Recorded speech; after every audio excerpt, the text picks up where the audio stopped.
So continuing on the tourism track, because I'm seeing a couple of questions about it in the chat.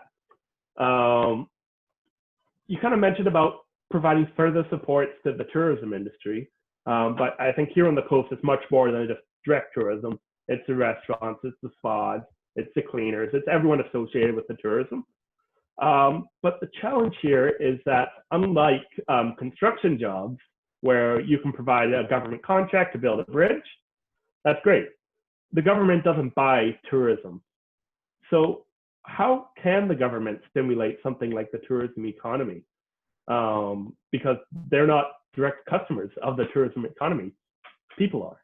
Mm-hmm. Yeah, well, there's been a really interesting example out of New Zealand where there's a proposal to limit the work week to 4 days to give people more of an opportunity to travel and to stimulate the tourism sector. So I think that was a really interesting example out there. But there is government spending that supports the tourism sector, whether that's through Destination BC, Destination Canada. There's a lot of funding that goes towards marketing through the DMOs that has a huge impact. Part of it could be supporting the development of different tourism experiences. So there's the Canadian Experiences Fund that's administered by Western Economic Diversification.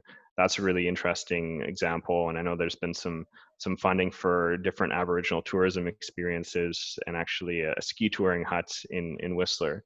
So there's some supports that are available there. Partially, it's also just lowering the cost of doing business.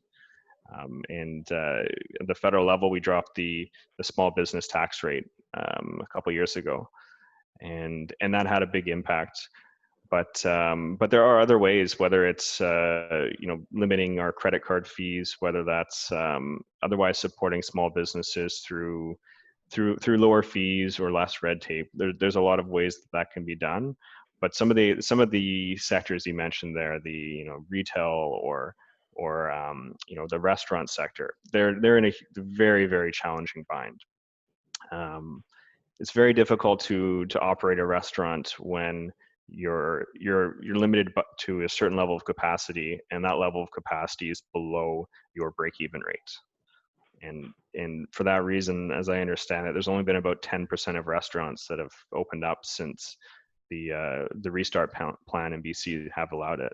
So it's going to be a huge challenge, it's going to take some very creative efforts for businesses to get through that, whether that's retooling with online and delivery.